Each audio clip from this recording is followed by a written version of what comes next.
Ayan, good evening, good evening, good evening po sa ating lahat. Ayan, it's already 8:09 in the evening. Ayan, sige.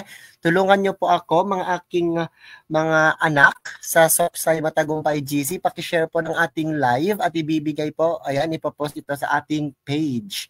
Ayan, sige, sige, sige. After 2 minutes, magsisimula po tayo sa live natin ngayong gabi. Okay. Okay, ang mga nasa comment section, ayan, paki-type lang po. Okay, paki-comment lang po ng kanilang mga pangalan. Ayan, para naman ma-shout out natin kayo. And also, ayan, paki-mention na rin po ng ating mga best friends para makapasok po sa ating live ngayong gabi. Ayan, sige, sige, sige. Babalik ako after 2 minutes.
Ayan, sige, sige, sige. Dumarami na tayo, dumarami na po tayo ngayong gabi.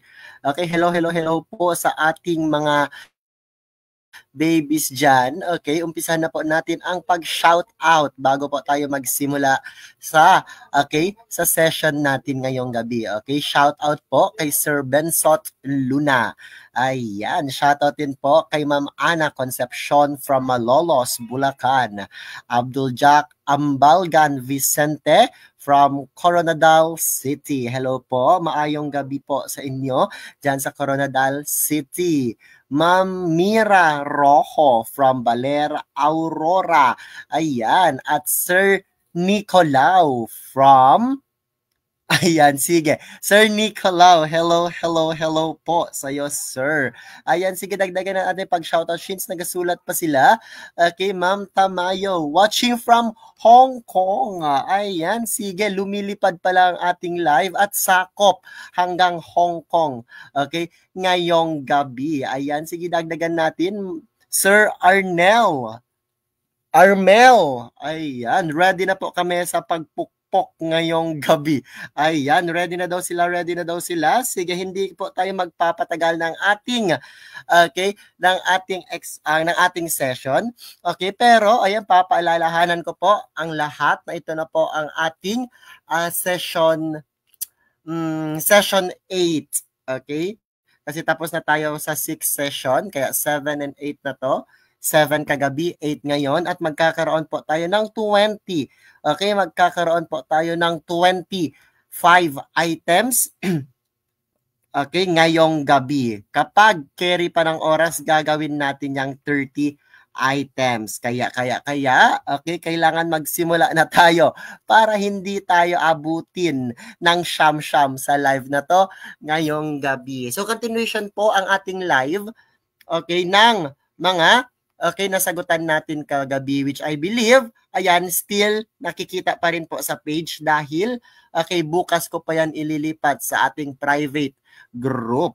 Ayan, sige, sige, sige. After din po ng ating live, ay ibibigay ko na rin po ang PowerPoint presentation na to para, okay, mapag-aralan nyo po, okay, sa ating, okay, para sa upcoming na summative test natin. Pero, ayan, magkaka-summative test tayo, pero tatapusin muna natin ang last two subject po na meron tayo. Sige, sige, sige.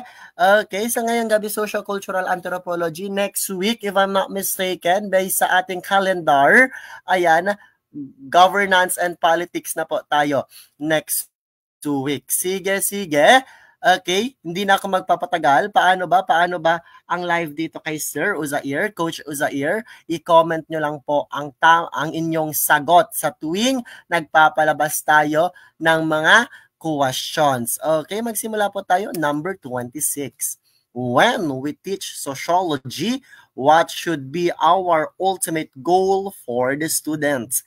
A, to understand social process. B, to obtain information about society. C, to apply knowledge for social change.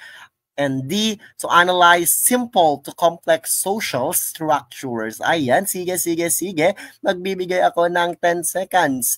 Okay? Para i-comment ang inyong mga sagot. Ayan. Shout out po kay Sir Nathan Dumlao Matote. Ayan, sige, sige. Magbabalik ako after 13 seconds. 10 seconds.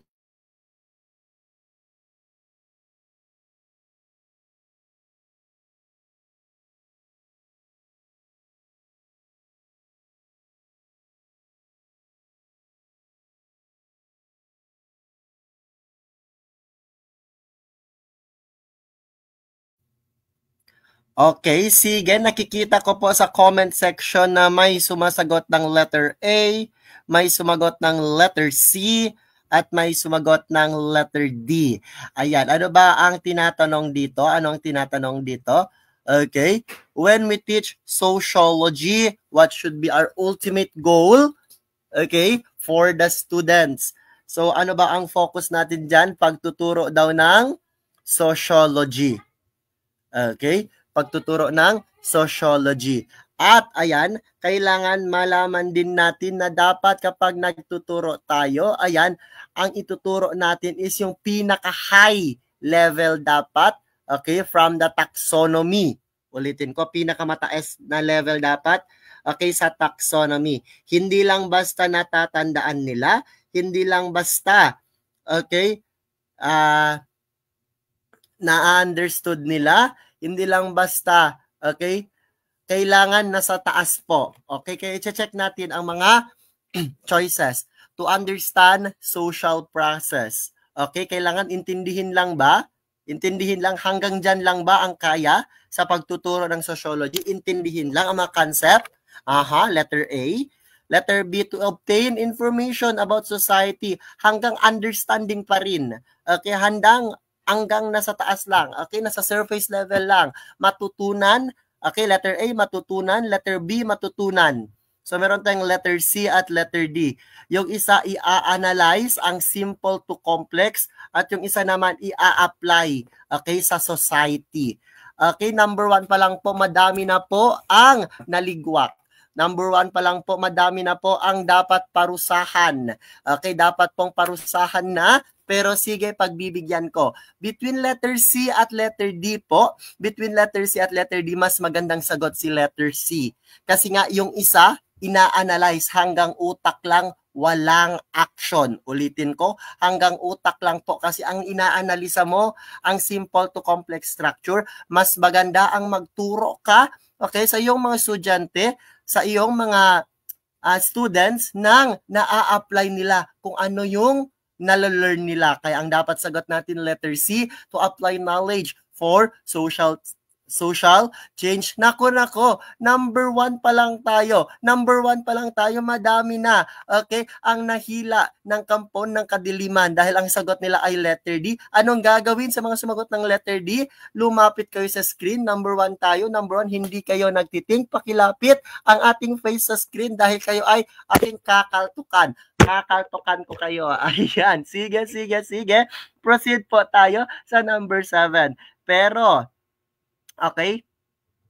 Okay? Dapat, okay, before tayo mag-proceed, alam nyo na po ang sagot dito. Alam nyo na po kung bakit siya ang sagot. Okay, letter C po tayo. Letter C po ang sagot natin. Ayan, number 27 tayo. Number 27. Who coined that word? Who coined the word sociological imagination? Okay. 2. Underscore the relationship between what is happening in people's personal relationship, lives, and social forces that surround them. Is it Auguste Comte? Is it Wright Mills? Is it Isabel Panopio? Or is it Mark Durkheim? Ayan, sige.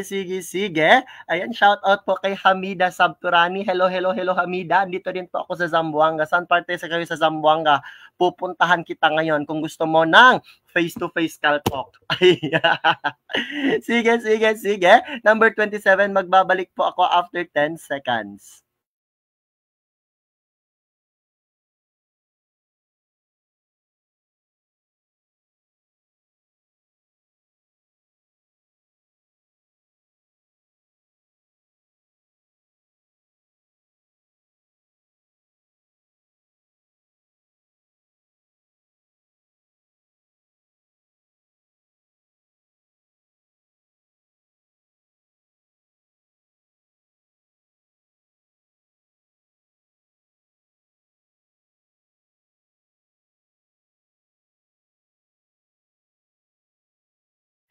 Ayan, sige. Very good po. Yes po, sir. Ang number 27 po is actual let question at favorite po ni board exam. Pero, okay, dahil nakikita ko naman na medyo nagigets na ng taong bayan, alam nila na lumabas na daw. Okay, i-check natin kung tama ba ang kanilang pinagsasagot. Ano ba? Okay, ang tinatanong, basahin natin ulit. Who coined the word sociological imagination to underscore the relationship between what is happening in people's personal relationship lives and social forces that surround them. Ano ba ang keyword natin dyan? Sociological imagination. Ulitin ko, ang keyword natin dyan, sociological imagination. Okay, una po nating aalisin. Ayan, una po nating aalisin po ay ang, okay, letter. Okay, sa lahat ng sumagot ng letter D, ayan, mali po tayo. Wala pong Mark Durkheim at ba't yan ang sinagot ninyo? Kasi, I believe, ayan, kaya may Mark Durkheim po sa choices, pinagtritripan lang po ang taong bayan. Kasi yan ay fusion po, ayan, ni Karl Marx at Emily Durkheim. Si Emily Durkheim po, siya po ang proponent ng types of suicide. Si Karl Marx naman po, siya po ang father of communism. Pero wala po tayong kilalang Mark Durkheim. Kaya kapag ang sagot mo ay letter B, pinagtitripan ka lang ng board. Dapat hindi ka na sasagot ng letter D ulit. Okay, next po. Kapag sinabi naman natin na Isabel Panopio, ulitin ko, kapag sinabi natin na Isabel Panopio, hindi po natin yan dapat ipapasok dyan sa tanong dahil si Isabel Panopio po ay isang Filipino sociologist and author of some sociological textbook po dito sa Pilipinas. Sabihin na natin may contribution siya sa sociology, pero hindi po siya ang nag-originate ng term na sociological imagination. Nagets po ba? So, nakikita ko po, ang sagot ninyo po ay torn, nasa gitna po ng Auguste Comte at Wright Mills, between letter A at letter B. Balik tayo sa tanong, ano ang tinatanong dyan? Okay, ano ang keyword natin sa tanong? Sociological imagination. Sino ang nag-term nito? Okay? Tandaan nyo na po, kapag sociological imagination, ang sagot po natin ay Wright Mills po. Letter B po ang sagot. Wright Mills. Kasi kapag sinabi nating Auguste Comte, yung nasa letter A po, kapag sinabi natin Auguste Comte, siya po ang father of sociology. Ulitin ko, father of sociology, at ang kanyang na-coin na word na term is sociology. Galing po kay Auguste Comte ang salitang sociology. Galing naman po kay Wright Mills ang salitang sociological imagination. I hope na-gets nyo na po yan. Na-gets nyo na po yan. Okay? Kapag sinabi nating sociological imagination, okay, ito ay pumapatungkol sa ability ng isang tao, okay, na makonect ang kanyang personal trouble to public issues and broader social structure. Okay, na-gets nyo po ba ang ibig sabihin ng sociological imagination? Huwag kayong mag-alala, hindi naman po tinatanong sa board exam talaga ang sociological imagination. Pero, okay, ang tandaan ninyo ang nag-coin dyan. Ang nag-coin ay sino? Sino? Wright Mills po. Ayan, sige. Okay, sinulat na po ng aking dakilang secretary. Okay, Ma'am Janet, Alicia, very good po. Maraming salamat. Auguste Comte, father of sociology. Mark Durkheim, kagaguhan lang daw. Trippings lang daw. Fusion ni Karl Marx at Emily Durkheim. Kapag sinabi natin Emily Durkheim, siya po ang father. Okay, or yung okay, proponent ng theory of suicide, Emily Durkheim. Isabel Panopio, ayan, hindi yan kasi nga, okay, Isabel Panopio, isa Filipino sociologist, kaya ang magiging sagot natin, ayan, is very good po, Wright Mills. Ayan, at dahil dyan, Ma'am Janet, bibigyan po kita ng medal, service award. Ayan, sige. I hope nyo na nagets nyo na po ito. Pero sige, hindi natin papakawalan ang mga sumagot ng letter A. Kaltok po sa inyo, kaltok po sa mga sumagot ng letter A, bato-bato sa langit, ang matamaan, ayan, madurog po ang lahat ng sumagot ng letter. Okay, letter A. Sige. Proceed po tayo ngayon sa number 28. Ayan, Wright Mills po ang sagot, number 28. Filipinos need to eliminate this because it makes Filipinos think that imported products are superior to Filipino product, which does not help the country's economy at all. A. Colonial mentality. B. Passivity. Paano ang passivity attitude? Spendthrift habits. Or letter D. Luxurious living. Ayan, medyo na-stress ako kung paano basahin ang passivity. Na-stress tayo. Sige. Babalik po ako after 10 seconds.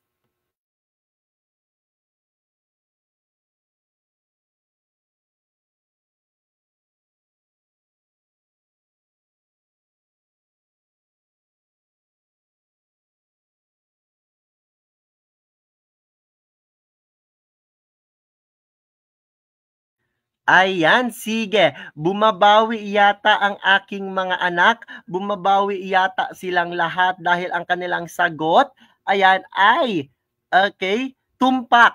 Tumpak po, ayan, deserve nyo pong palakpakan lahat. Dahil po, ang sagot po dito is colonial mentality. Ano bang ibig sabihin ng colonial mentality? Ito po ay pumapatungkol. Ito po ay, okay, nagre-refer sa mga taong mas pinipili pa nila ang, okay, ang mga gamit, ang mga produkto, ang mga serbisyo na galing sa ibang bansa at hindi po gawa dito sa atin. Say for instance, itong si Mamang Juan.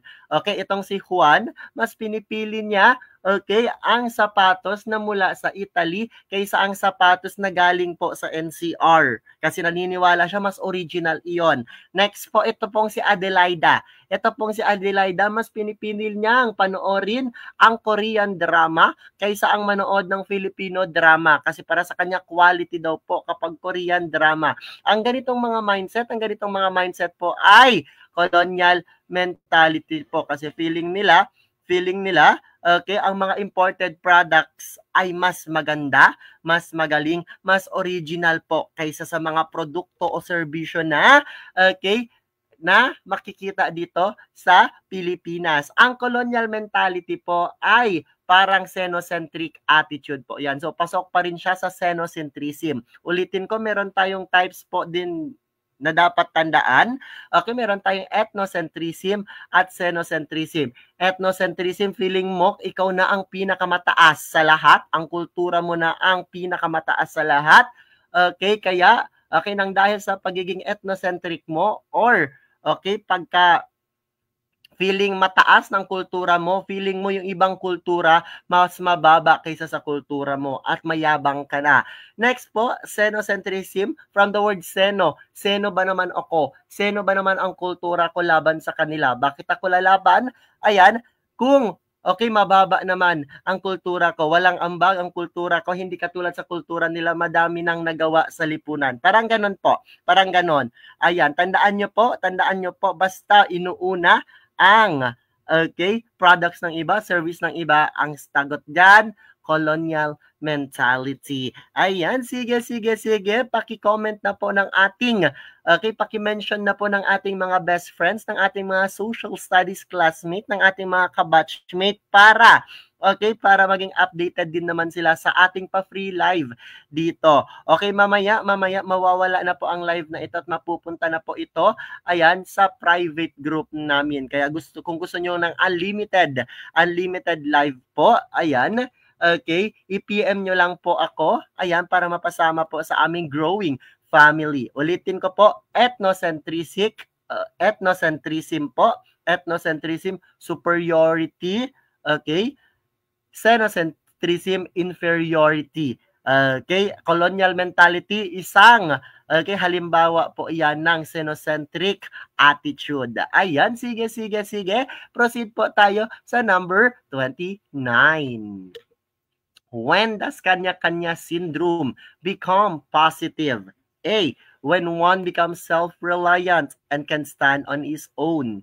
Letter B. When one protects the individual's interests. Letter C. When one can discover what he likes in life. Or letter D. When the benefit of others is viewed as one's loss. Ayan, sige. Babalik po ako after 10 seconds.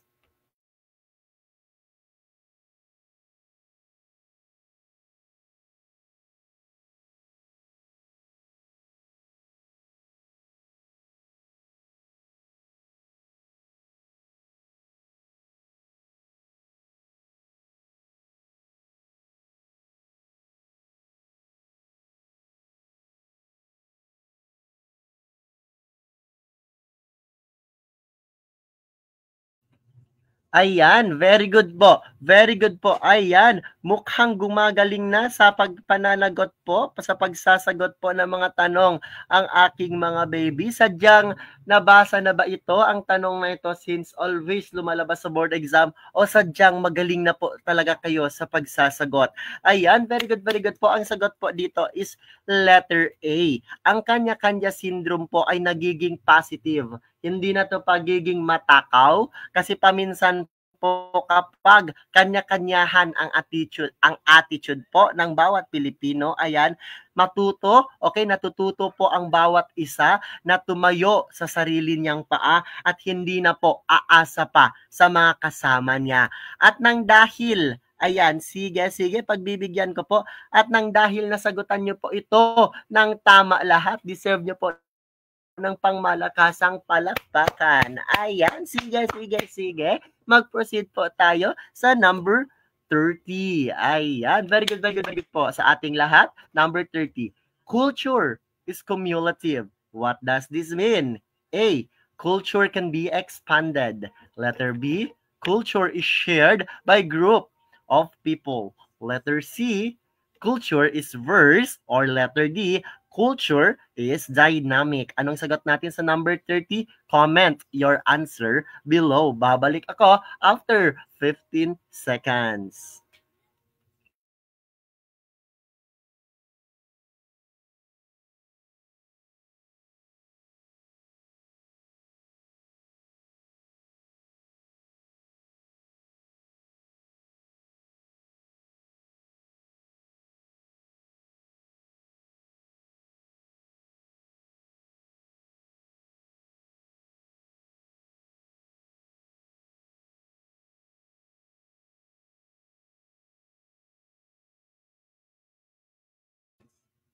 Ayan, sige, nagbabalik na tayo. I-check natin ang comment section. Ayan, may sumasagot ng letter B.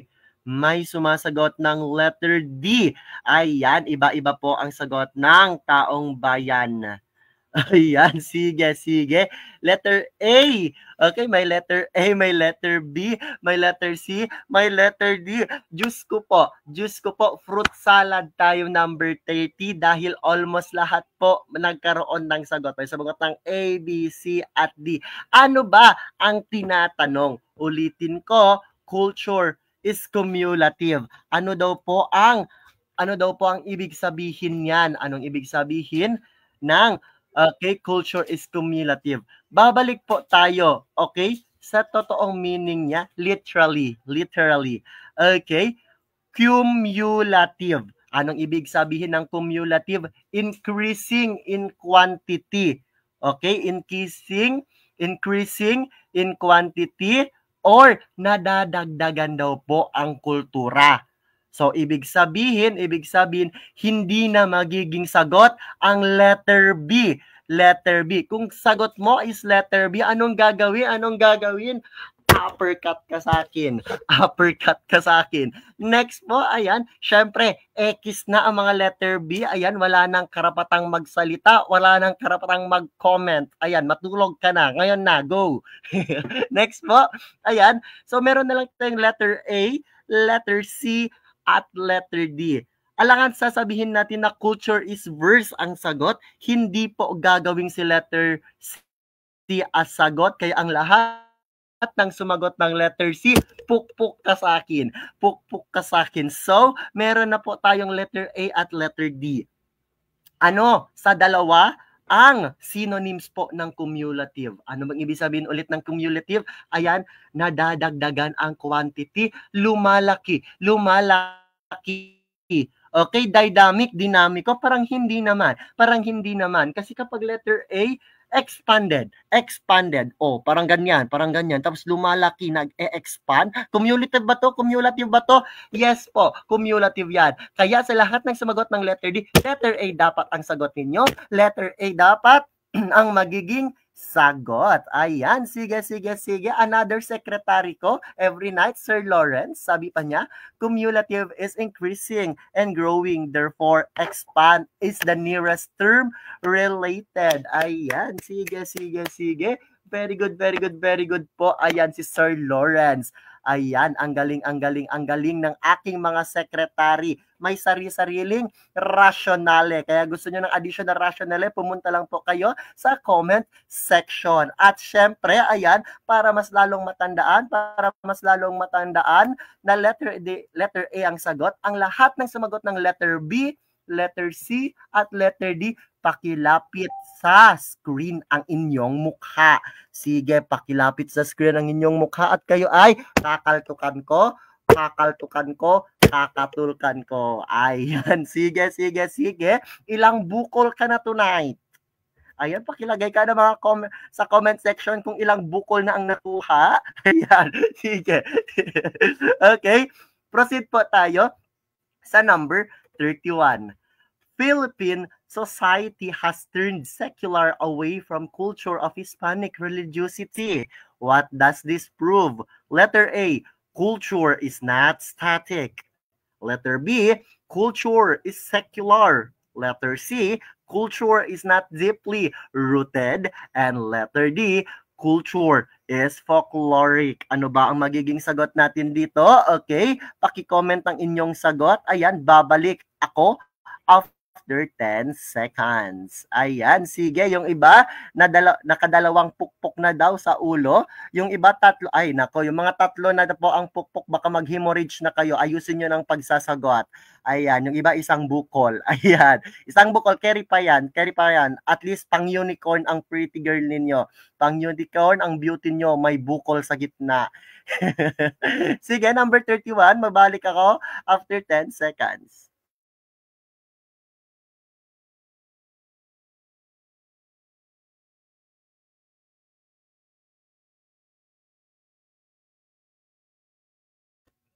Ay nako, Diyos ko po, may sumagot ng letter A na naman. May nag-letter B na naman. May nag-letter D. Kulang na lang tayo ng letter C. Kulang na lang ng letter C, mapapa-fruit salad na naman tayo dito sa number 1. Feeling ko nagke-crave talaga ng fruit salad ang aking mga anak ngayong gabi, kaya iba-iba ang kanilang pinagsasagot.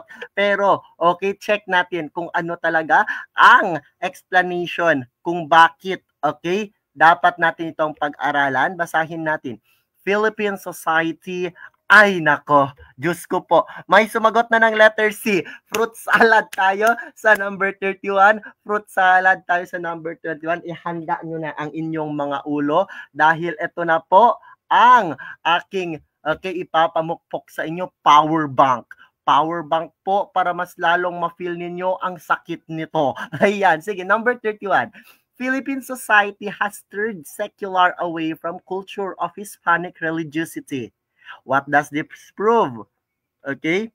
A, cultural is not static. Letter B, cultural is secular. Letter C, culture is deeply rooted, not deeply rooted, or culture is folkloric. Okay, lumalayo na daw. Okay, lumalayo na daw sa culture ng ng mga Espanyol ang society dito sa Pilipinas. So, ano daw po ang pinoprove nito? Hindi po static. Letter A po ang sagot. Bakit naman sinagot niyo yung letter B? Lumalayo na nga sa 'di ba sa kultura ng mga Espanyol at ginawa niyo pang secular ulit. Ginawa niyo pang secular, lumalayo na nga sa kultura, lumalayo na gani sa pagiging religious, tapos ginawa niyo pang religious ulit. Sagot pa kayo ng sagot ng letter B. Ay nako, Diyos ko po, Diyos ko po. Next tayo, letter C. Culture is not deeply rooted. Anong kinalaman ng letter C sa tanong? Masyadong malayo yan. Okay, masyadong malayo yung letter C. Naiinis ako dahil may sumagot ng letter C. At last one, culture is folkloric. Nakikita na nga natin na ang culture ay ginagamit pa rin. Napalitan lang. Bakit ginawa mong folklore? Adik ka ba kay Taylor Swift? Ayan, adik ka kay Taylor Swift, puro folklore ang sagot mo. Ayan, letter A po, culture po ay nagbabago. Hindi po siya static. Kaya kapag letter A ang sagot mo, very good, palakpakan kita, papalakpakan kita. Pero kapag letter B, letter C at letter D ang sagot mo, pues, tanggapin mo to. Sige, proceed tayo sa number 32. Remember, chair ha? Dyan na naman si Madam Secretary. Ayan. Remember, chair ha? Tandaan ninyo. Okay? Lumalayo na po. Okay? Kapag secular. Okay? Ang sagot ninyo. Sabi pa ni Ma'am Janet sa kanyang explanation, Hispanic culture is deeply rooted in Catholicism. Ayan, letter A dapat ang sagot. Not static kasi nga, okay? Okay? Not static. Okay, letter A ang dapat na sagot. Okay, very good. Na-stress ako. Bakit pa? Ayan. Na-stress ako sa kanyang summary. Pero sige, pagbigyan natin. Okay, dapat, okay, ang sagot natin is letter A, not static po. Ayan. Thank you po. Thank you po, Ma'am Janet, Alicia. Napakabait ninyo. Ang bait-bait ninyo. Sana maging favorite kayo ni Lord. Ang lahat ng favorite ni Lord, anong gagawin ni Lord sa kanila? Ay, basta hindi ko sasabihin yan. Okay, number 32. According to Herbert Spencer, there is no need to work for social change because society evolves. Blank. A, dynamically. Letter B, explicitly. Letter C, timely. Or letter D, naturally. Ano nga ba ang magiging sagot? Tandaan ninyo, ang lahat po ng naka-flash ngayong gabi ay actual questions. Dati na yang lumabas sa board exam. Kaya, ayan, ang lahat ng aking explanation ay dapat nyo nang pakinggan. Dapat nyo nang isaulo lahat. Magbabalik ako after 10 seconds. Ayan, May nag-PM, magkano daw po ang enrollment? 300 pesos lang po mga anak ko. 300 pesos, unlimited rewatch na po sa lahat ng ating session every weekend. Okay, may mga pa-quiz-quiz pa.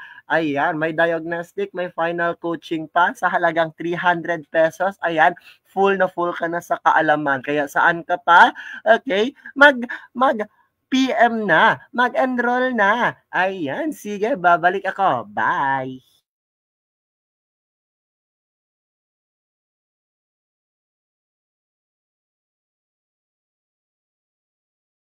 Ayan, andyan na tayo ulit. According to Herbert Spencer, there's no need to work for social change because society evolves on its own. Kahit hindi mo na gagalawin ito, hindi mo na papakialaman, ang society ay mag-e-evolve po. Okay? Naturally. Bakit naturally? Ayan, dahil, okay, nag-a-adapt ito sa changes mag-isa.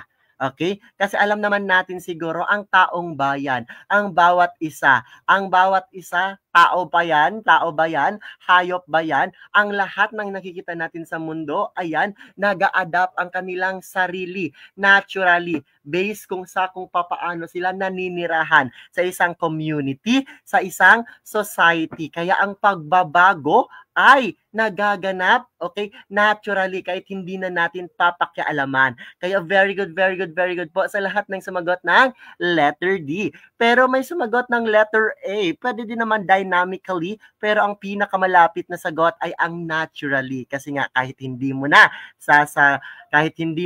okay, papakialaman, gagalaw at gagalaw. Ito, ayan, nakita ko na medyo nakatama. Okay, marami ang nakatama, pero madami ang sumagot ng letter A.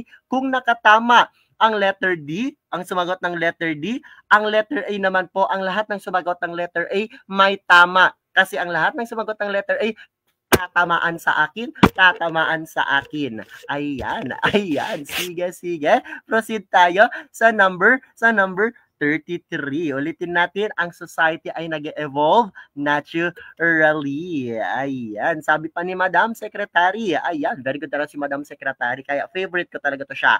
Spencer believes societies evolved from simple undifferentiated structure to complex, highly different ones, mirroring biological evolution. Ayan. Sige. May sariling AI sa loob ng utak ang babaeng ito. Ayan, kailangan nating ipalayo na sa Pilipinas, ipalayo na sa Earth kasi siya ay isang walking AI, itong si Ma'am Jeanette. Ayan, sige. Number 33.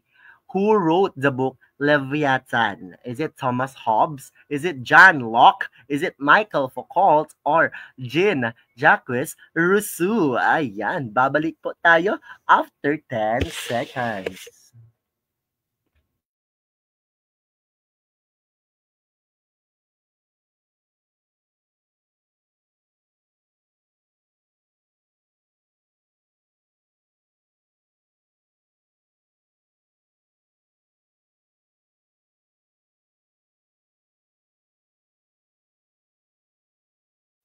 Ayan, sige. Check natin. May sumagot ng letter A, may sumagot ng letter B, may sumagot ng letter D. Diyos ko po, okay, letter C na lang. Okay, letter C na lang ang kulang. Mag-fruit salad na naman tayo sa number 33. Ayan, may sumagot na nga ng letter C. Okay, sabi niya, letter C na lang kasi power of C kapag hindi alam ang sagot. Okay, sabi ni Madam na sumagot ng letter C na lang daw yung sasagot niya dahil hindi siya kabisado sa tanong at magpa-power of C siya. Ayan, tumataas ang aking dugo. Paki-help, hanapan ako ng BP, baka 180/160 na to ang aking dugo.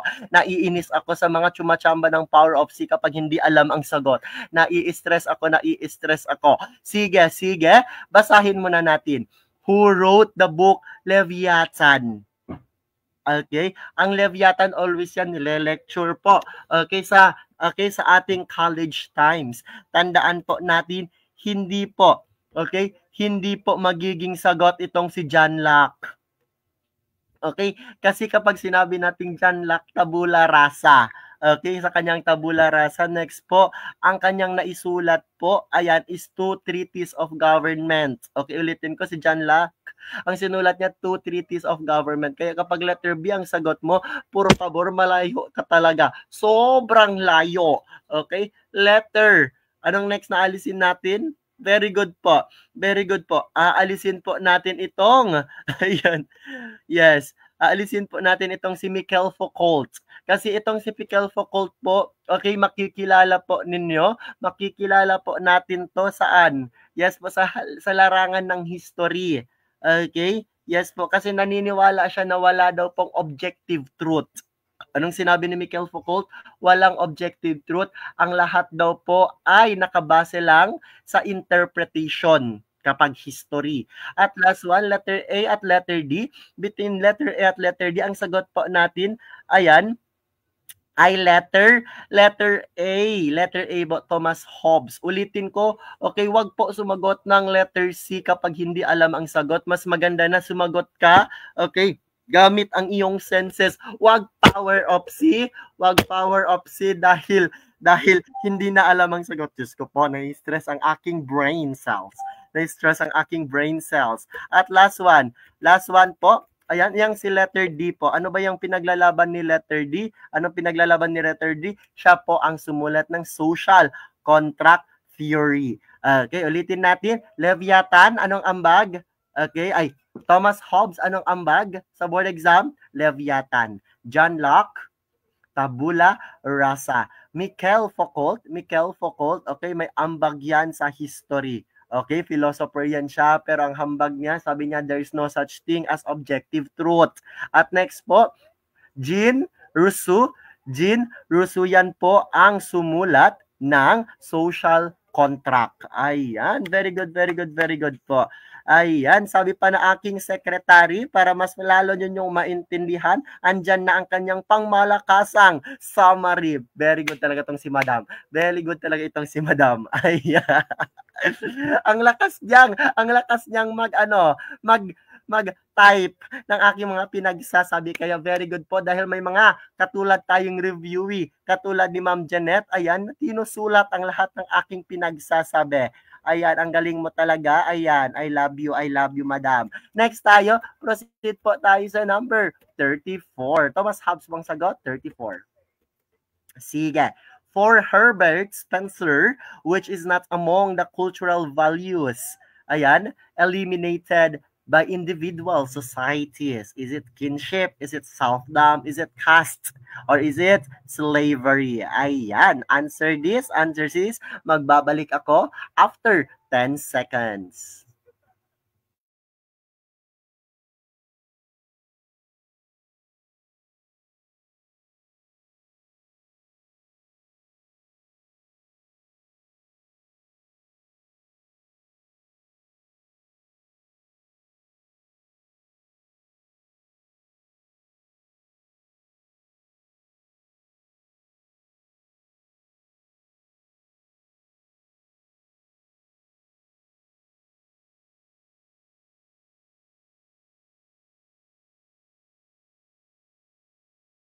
Ayan, sige.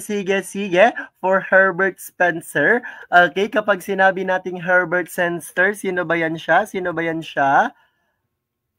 Ayan, sige. Okay, tandaan po natin kapag Herbert Spencer, siya po ang nag-coin ng salitang survival of the fittest. Ayan, at siya rin po ang, okay, ulitin ko kapag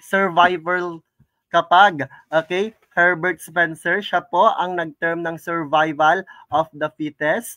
Ayan, at i-check natin, okay, dito sa number 34, anong hinahanap sa mga pinagsasabi ni, okay, Herbert Spencer, which is not among the cultural values eliminated by individualized society. Ano daw po, okay, ang hindi pa rin, okay, nawawala.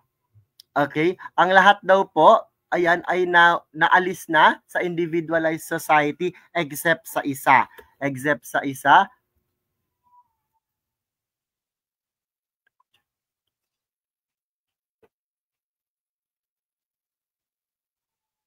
Okay, which is not among the cultural values eliminated by the society. Ang sagot po natin dyan is slavery po. Ulitin ko po, slavery po. Ayan, sige, sige. Slavery po ang ating magiging sagot dyan. Okay, slavery.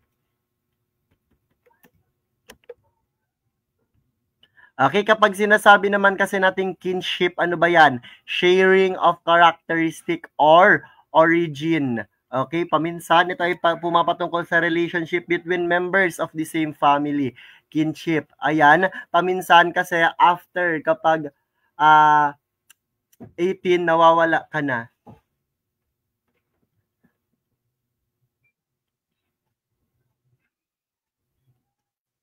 Wait lang. I-check ko lang. For Herbert said, sir, which is not among the cultural values. Ang sagot po, letter A po. Ulitin ko, okay? Ang sagot po sa number 34, letter A. Okay, na-stress na naman ang aking PPT. Kinship po ang ating isasagot. Okay, kasi nga na-eliminate na po sa individualized society ang slavery, ang caste at serfdom. Ulitin ko, ang sagot natin sa number 34, letter A. Ayan, pati ako na demonyo ng aking PowerPoint. Ayan, kinship po ang ating isasagot. Ulitin ko, last one, number 34, kinship po, hindi po slavery. Last one, number 34, kinship, hindi slavery. Ang lahat ng yan kasi hindi na nakikita. Example, self-dom, caste, slavery. Ang caste po, okay, ang caste po, caste system, nawala na po yan saan? Sa India. Okay, ang slavery naman po, although ayan, may slavery pa rin, pero modern version, ito yung mga manggagawa, pero hindi na siya to the point na hindi ka sinasahuran. Kasi kapag sinabi nating slave, walang sahod yan. Okay, pinapakain ka lang at habang buhay kang maging pagmamay-ari ng iyong amo. Ayan, at syempre, wala na ring self-dom. Ang sagot pa natin, kinship, pamilya-pamilya. Ayan, I hope hindi kayo na-stress kasi ako na-stress ako sa aking PPT. Ayan, sige. Okay, oh yes po, number 34, kingship po ang ating magiging sagot. Number 35. According to sociologists, conflicts in society need not to be violent and could be resolved through this. A. Kudeta. B. Negotiation. C. Push.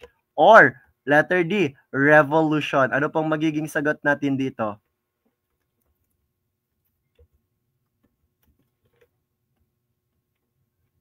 Ano bang ibig sabihin?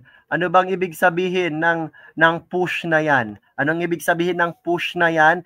Yan po ay isang attempt.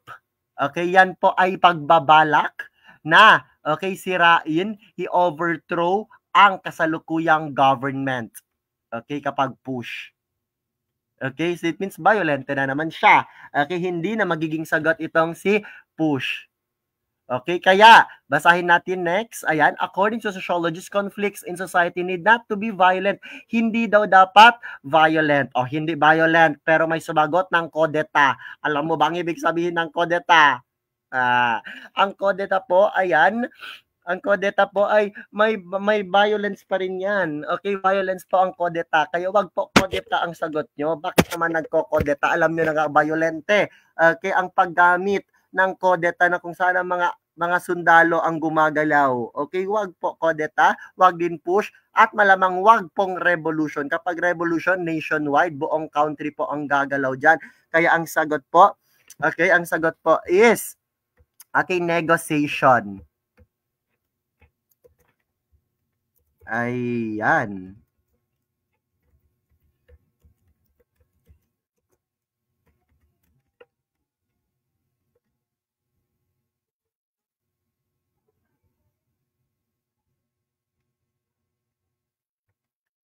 Okay, ano daw po, saan na yun? Ano daw po ang difference? Ano daw po ang difference ng push at kudeta?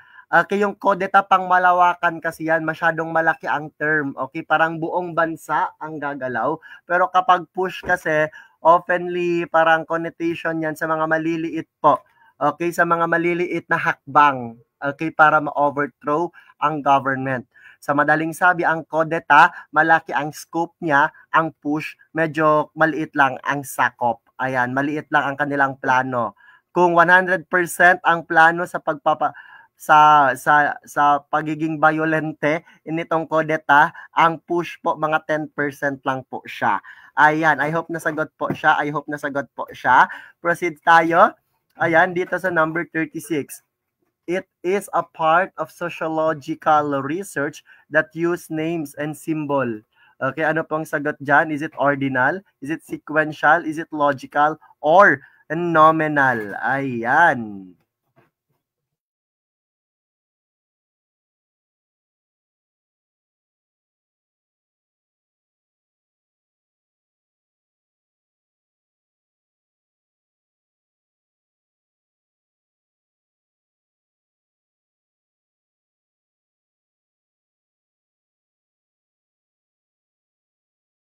Ayan. Okay, ulitin natin. It was a part of sociological research that used names and symbol. Ano yan? Ordinal ba yan? Sequential ba yan? Logical ba yan? Or nominal? Ayan, may sumagot ng letter C, may sumagot ng letter D, pero halos lahat ay sumasagot ng letter D. I-check nyo na lang po, i-check nyo na lang. Kapag ordinal, order. Ulitin ko, kapag ordinal, order. Sequential, okay, parang pagkakasunod-sunod pa rin yan. Parang letter A at letter B, pareho lang yan silang dalawa. So, logical at nominal. Nominal, okay, names. Ulitin ko, nominal, names. Kaya letter D po ang ating sagot. Letter D po ang ating sagot. Names, okay, nominal po. Ayan. Sige, I hope na gets nyo po siya. I hope na gets nyo siya. Number 37. Ferdinand Tunis used this term to describe a close-knit community often found in rural areas. Is it Gesellschaft? Is it Gemeinschaft? Is it environment or society? Babalik ako after 10 minutes. Ay, 10 minutes, 10 seconds. Grabe naman sa 10 minutes.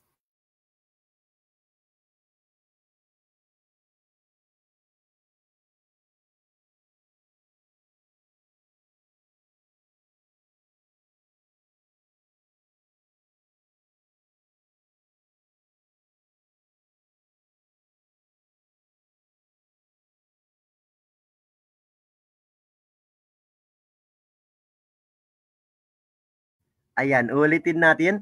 Ferdinand Tunis used this term to describe a close-knit community often found in rural areas. Is it Gesellschaft? Is it Gemeinschaft? Is it environment or society? Nakikita ko po na sumasagot. May sumasagot ng letter A. May sumasagot ng letter B. May sumasagot ng letter C. At may sumasagot ng, ayan, okay, okay, wala, okay, letter D. Okay, pagpasensyahan niyo na po yung yung pagkalagay po ng PPT. Okay, kay medyo abnormal man ang PPT natin. Ang Gesellschaft ang A, ang Gemeinschaft ang B, ang environment ang C, at society ang letter D. Very good po. Very good. Yes, stress na naman ang PPT ko. Ayan, nadadamay na siya ng aking pagkaka-stress. Ulitin natin, Gesellschaft A, Gemeinschaft B, okay, environment C, okay, society, letter D. Okay, sige. Ano ba? Okay, itong pinaglalaban ni Ferdinand Tunis. Tandaan po natin, kapag Ferdinand Tunis po, siya po ang may-ari, okay, ng word na, okay, Gemeinschaft at Gesellschaft. Aalisin niyo po dito si environment pati si society. Ulitin ko po, si Ferdinand Tunis po, siya po ang nagmamay-ari ng Gemeinschaft at Gesellschaft. Kapag sinabi natin Gemeinschaft at Gesellschaft, tatandaan na po natin agad ang mag-best friend na si Gemma at si Jessa. Ulitin ko, kapag Gemeinschaft at Gesellschaft lang pinag-uusapan, tatandaan po natin ang mag-best friend na si Gemma at si Jessa. Kapag sinasabi natin si Gemma, okay, siya po ay galing, okay, siya po ay nakatira sa rural area. Ulitin ko, kapag Gemeinschaft, Gemma, siya po ay nakatira sa rural area, sa bukid. Best friend niya po ang lahat. Okay? Best friend niya ang lahat, alam niya ang sikreto ng lahat, kilala niya ang lahat ng tao, ka-close niya ang lahat. Gemeinschaft. close sila sa lahat. Pero kapag sinabi nating Gesellschaft, tatandaan natin si Jessa. Si Jessa po ay hindi po, okay, hindi niya kilala ang lahat ng tao kasi maraming tao sa kanyang place, which is the city. Okay? At nakikipagpansinan lang siya sa iba kasi nga katrabaho niya ito, kaklase niya ito, ka-workmate niya ito. Sa madaling sabi, may common goal sila. Ulitin ko, Gemeinschaft, okay? Bukid-bukid. Okay, Gemeinschaft, okay, close kayo lahat. Gesellschaft, hindi mo ka-close ang lahat, okay? Nagapansinan lang kayo kasi may common goal kayo. Example, kaklase mo siya, ka-workmate mo siya. Nagets po ba? Nagets po ba? So, ang sagot, dito lang pala, pinahirapan ko pa ang aking buhay sa kaka-explain. Okay, kapag sinabi nating Gemeinschaft, ayan, kapag sinabi nating Gemeinschaft, mag-best friend ang lahat. Mag-best friend ang lahat. Rural life, people share a feeling of community that results from their similar backgrounds and experience. Next po, social interaction are intimate and familiar. Pero kapag sinabi natin Gesellschaft, urban po. Next, ayan, ang interaction po, ayan, is, okay, dahil, ayan, very good po. Ang interaction po ay dahil may common goal lang sila. Ayan, sige. Thank you, Ma'am Janet. Thank you, Ma'am Janet. I hope na-gets nyo na po, kaya pabalik tayo sa tanong. Okay? Ano ang sagot dito? Close-knit community, magka-close silang lahat. Gemeinschaft po. Letter B. Okay, pasok po tayo sa number 38. Ayan, sige, 12 items na lang. Pero sige, kapag dadagdagan natin, gawin nating additional 5, okay, para maging 17 items. Try natin kung kaya pa ng oras. Who is considered as the head of patriarchal society? Is it father? Is it mother? Is it king or pari? Ayan, sino daw po ang head ng patriarchal society? Si father, si mother, si king, or si pari? Ayan, nakikita ko naman po na medyo tama ang pinagsasagot ng lahat. Ayan, tama ang pinagsasagot ang lahat. Ayan, kapag sinasabi nating patriarchal society, papa, si father po ang leader. Kapag sinabi ko naman po na matriarchal society, matriarchal, si mama po ang leader. Ulitin ko, patriarchal, papa ang leader, si ama, si father. Next po, ayan, kapag matriarchal, si ina, si ummi, si nanay ang leader. At last one, ayan, kapag sinabi po natin na egalitarian, wala pong leader, sabay-sabay po sila, fair pong nasa pedestal.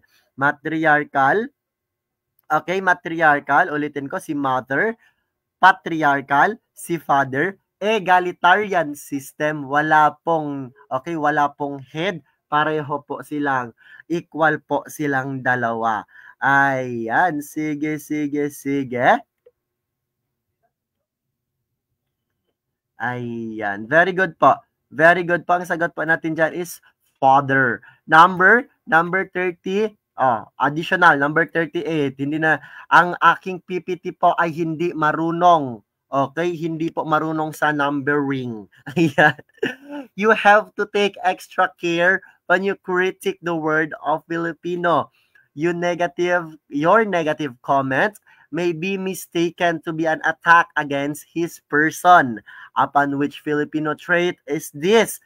Advice-based. Okay, is it adaptability? Is it bayanihan spirit? Is it extreme personality or sakop mentality? Ano pong magiging sagot natin dito?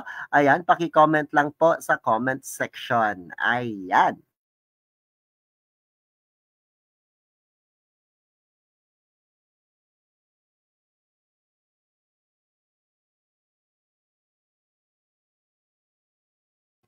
Ayan, paki-share po ng ating live. Ayan, para next time, ayan, nasa profile nyo na lang ang aking page at hindi na kayo hahanap pa ng Coach Uzay sa comment section. Sa comment section sa search bar ninyo. Kaya i-share nyo na po ang live. Number 2, para mas marami naman ang makawatch ng ating free live. Kaya may extra pa tayong 12 items. Ayan, sige. Papahabulin natin sila. Okay, focus tayo dito. You have to take extra care when you critique the work of Filipino. Your negative comment may be mistaken to be an attack against his person. Na, yung parang may sinabi ka lang, akala nila kinakalaban mo na sila.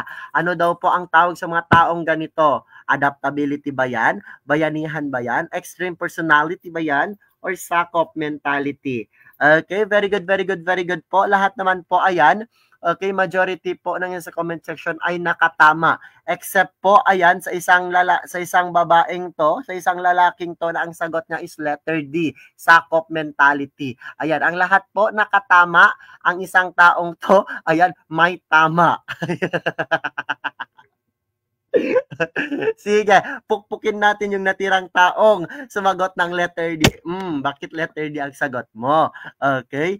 Yes po. Si OA. Okay, sorry kung natapakan ko ang sagot mong letter D. Ayan. Sige. Ang sagot po is letters. Ay, may sumagot din ng letter B. Ayan, may sumagot ng letter B. Ay, nako. Ang sumagot ng letter B at letter D, pukpuk kayo sa akin. Extreme personality po. Extreme personality po ang sagot dito. Kasi nga, hindi siya mapagsabi-sabihan. Ayan, tinitake personal niya. Ay, kinalaban niya ako. Example, sinabi na siya ang pangit ng gawa mo. Lang niya, grabe siya, ang sama-sama niya sa akin. Ganito ba naman ang sinabi sa akin, blah, blah, blah, blah, blah, blah. Okay? Extreme personality po. Yan. At maraming mga Pilipino ang ganyan ang ugali. Number, ayan, 39. What should be the basis of Miss De Guzman in teaching about social concepts in an empirical and scientific way? A. Culture. B. Power dynamics. C. Traditional values. Or letter D. Factual evidence. Ayan. Sige. Anong sagot natin? Okay, magbabalik ako in 10 seconds.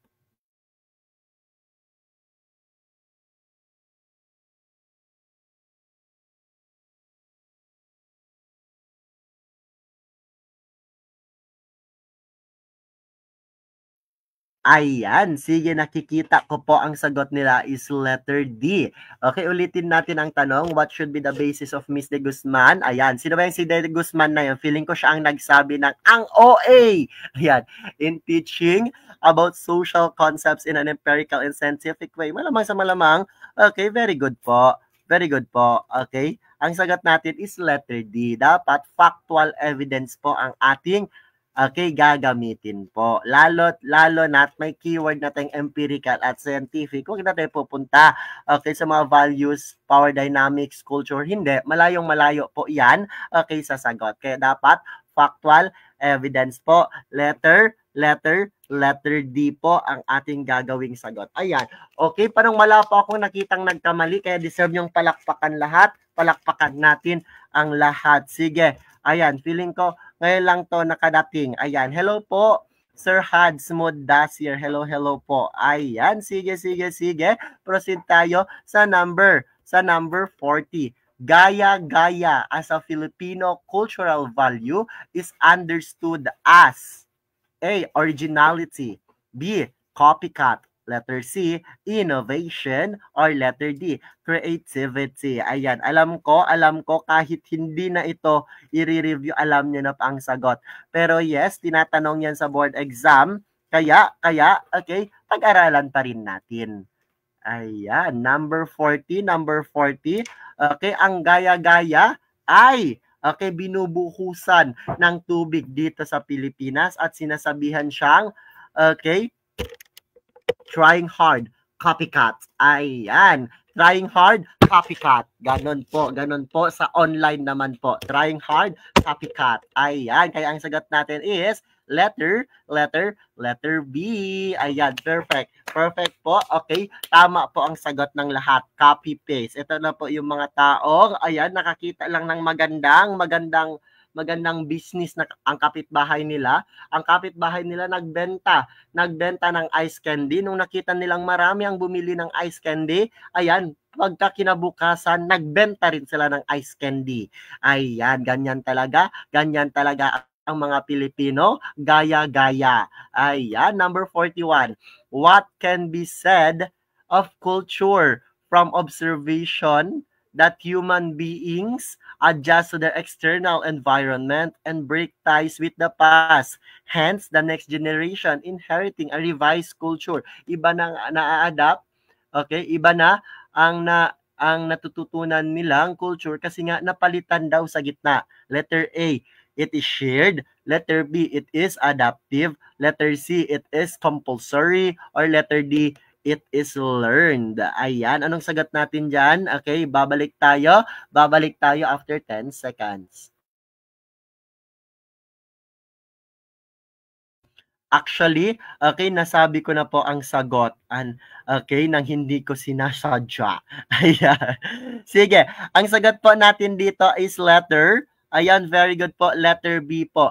It is adaptive. Kasi nga, okay, dyan pa lang po sa word. Dyan pa lang po sa word na nag-a-adjust sa external environment. Nag-a-adapt na ang sarili natin para makasurvive sa community, sa environment na ating kinalalagayan. Kaya ang sagot natin, adaptive. Malayong-malayo naman kapag share kasi wala naman tayong nakikita dyan na, okay, parang pinapa-ganon mo ang yung culture.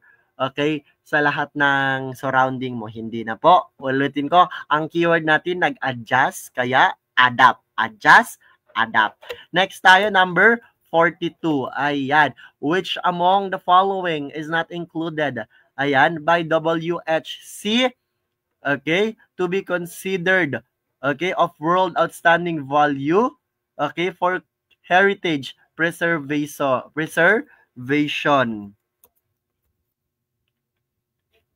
Okay, ano po ang sagot nyo dyan?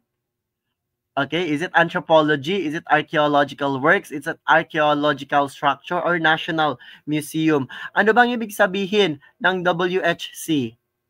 Ang ibig sabihin po ng WHC, World Health. Okay, World Health, ayan, Center. Or World Heritage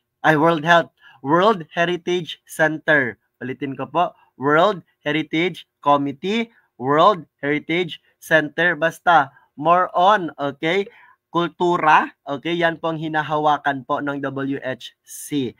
Okay. So, anong sagot niya dito? Ano daw po ang hindi included? Okay, okay, hindi siya considered of outstanding value for heritage preservation. Is it anthropology, archaeological works? Is it archaeological structure or national museum? Ang sagot po dyan, mga chair, ayan.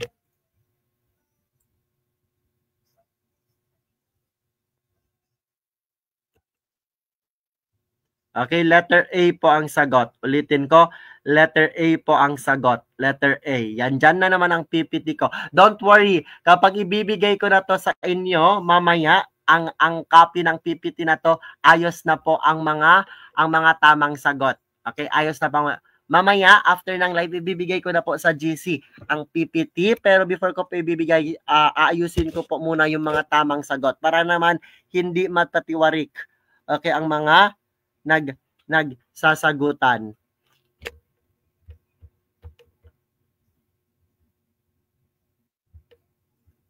Yes. Ayan, sige. Opo, ayusin ko po yung PPT. Among the following is not included by WHC to be considered of world outstanding value for heritage preservation. Study of man kasi, okay? Ang anthropology, archaeological works, yes. Archaeological structures, yes, tama po. Ang sagot po natin is anthropology. Okay, next po, number 43. Doble cara as a Filipino cultural value is understood as easy-go-lucky, disloyalty, Deceit or corruption? Ano ang sagot natin dito? A, B, C, or D?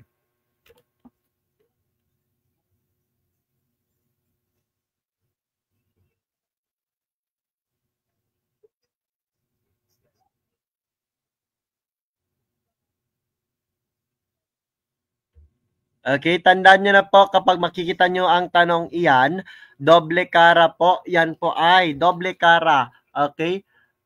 Doble kara. Ngayon, kaibigan mo siya kapag wala ka na, okay, hindi mo na siya kaibigan, iba na po.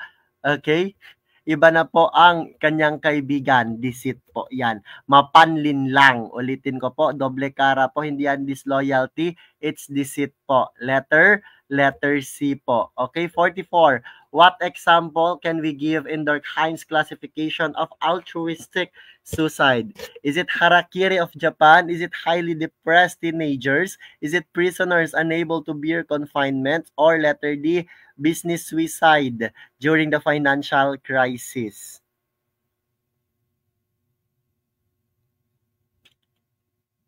Okay? Kahapon na-explain natin ang different types, kagabi rather. Okay, na-explain natin ang different types of suicide. So ngayon, ano daw po?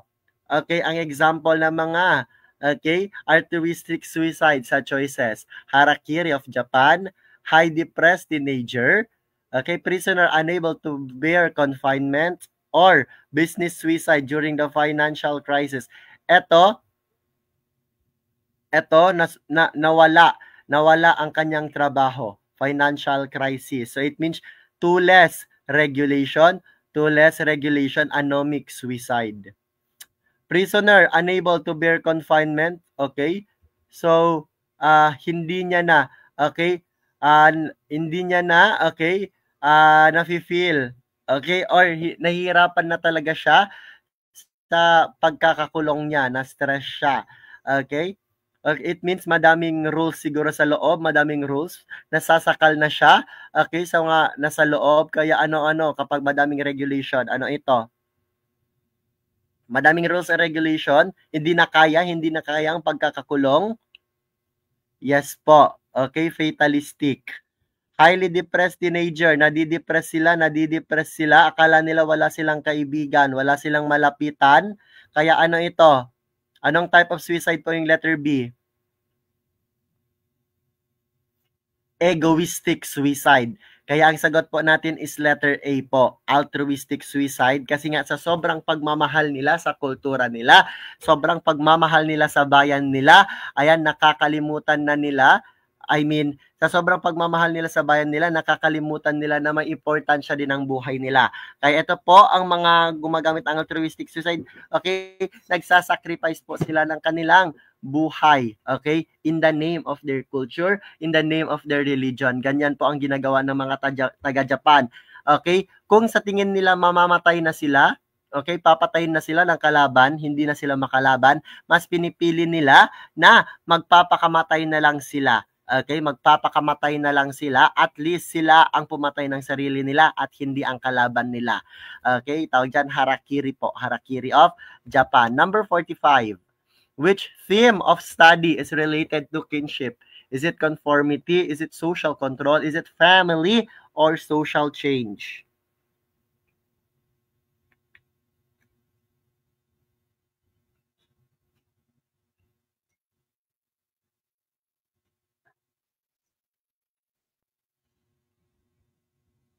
Kinship po, kinship. Family po, very good. Ulitin ko po, family po ang sagot dito. Family po. Ayan, sige, sige. Okay, letter C po, family. Number 46. Folk dance that appealed to many countries abroad, especially in the United States. Is it tinikling, itik-itik, karinyosa, or pandango? Ano pong sagot nyo dyan?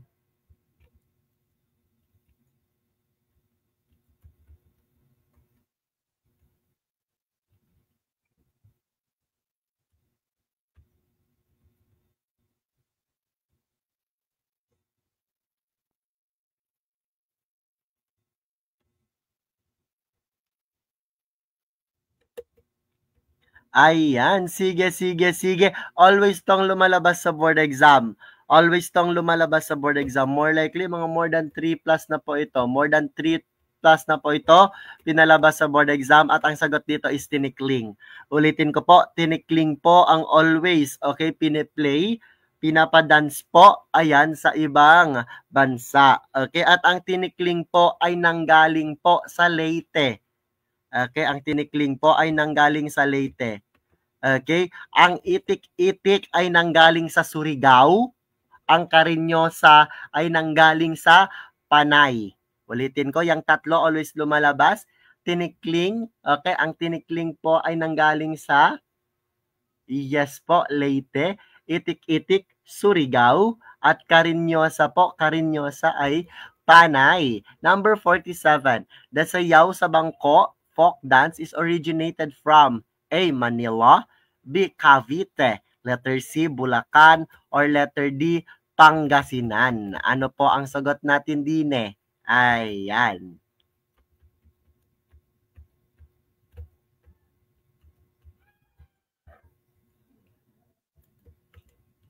Okay, sige po. Tandaan nyo na po kapag sayaw sa bangko, ito po ay galing sa Pangasinan. Ulitin ko po, ang sayaw sa bangko ay galing sa Pangasinan. Number 48. What term describes knowledge that is based on the belief in power of forces beyond natural world? Is it empirical knowledge? Is it supernatural knowledge? Is it rational knowledge? Or scientific knowledge? Yan.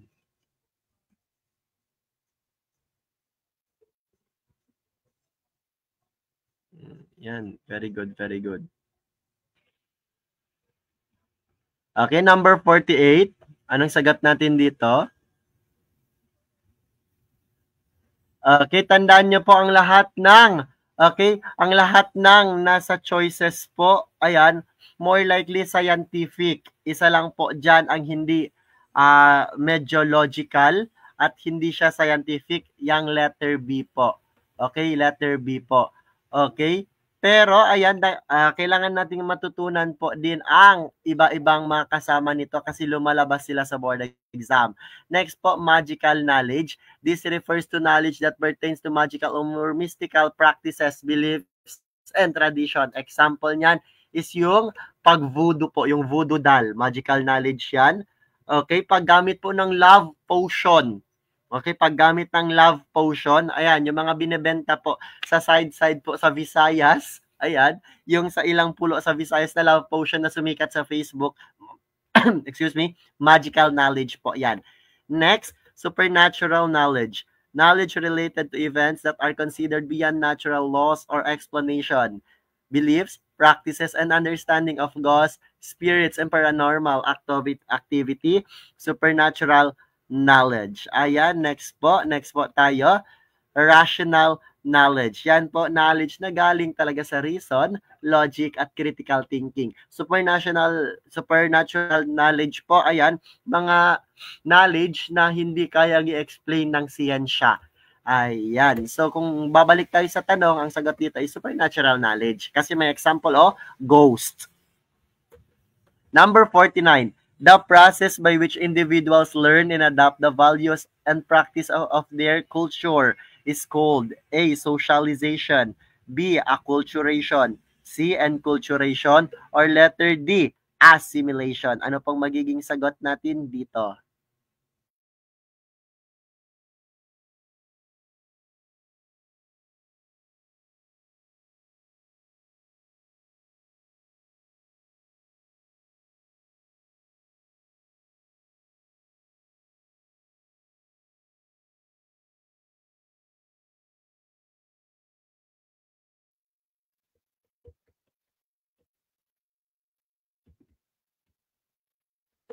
Ayan. Ang sagot po natin is enculturation. Enculturation po. Okay, para mas lalo nating matandaan, learning. Okay, learning your own culture, enculturation. Starting to learn other culture, assimilation. Learning other culture, Okay? Pero hindi mo nakakalimutan ang sariling kultura mo. Okay? Yes po. Okay? Ulitin natin. Learning your own culture and culturation. Okay? Learning another cultures. Nag-start ka pa lang nag-learn ng ibang culture. Okay? Acculturation. Pero, okay, nalalearn mo na nga siya. Okay? Na-acquire mo na nga siya. Okay? Nakakalimutan mo naman yung culture mo ng slight assimilation. Okay? At last one, accommodation, na-learn mo siya. Tapos, yung culture mo, hindi mo naman nakalimutan. Last one, learning your own culture and culturation. Ulitin ko, learning your own culture and culturation. Learning, starting to learn other culture, okay? Open arms, starting to learn other culture, okay? Acculturation. Ngayon, hindi ka lang nag-learn, okay? Ina-acquire mo na siya, ginagamit mo na siya, assimilation. At last one, accommodation. Accommodation, it is learning other culture pero hindi mo pa rin nakakalimutan ang own culture mo. Okay, number 50.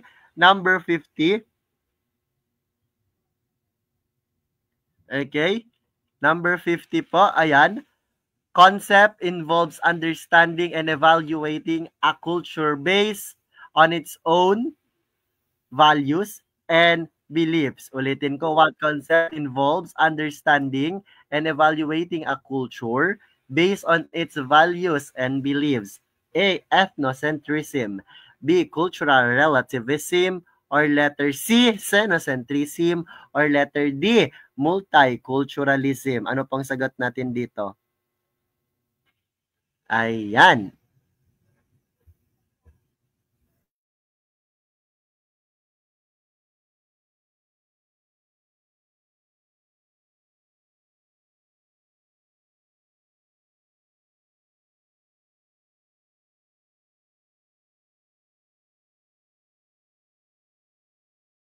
Para mas lalo niyong maintindihan ang sinasabi diyan sa tanong, ano daw po ang konsepto na naniniwala na dapat mong makita ang kultura ng ibang tao based sa kung papaano nila ito nakikita, hindi based sa kung papaano ito nakikita ng kultura mo. Ang ibig sabihin niyan, ito yung pagja-judge mo sa culture ng ibang tao based sa kung paano nila nakikita ang culture nila, hindi based kung paano ito nakikita ng culture mo. Ang sagot po dyan is cultural relativism po. Kasi kapag sinabi natin cultural, relativism, ayan, may understanding na nagaganap.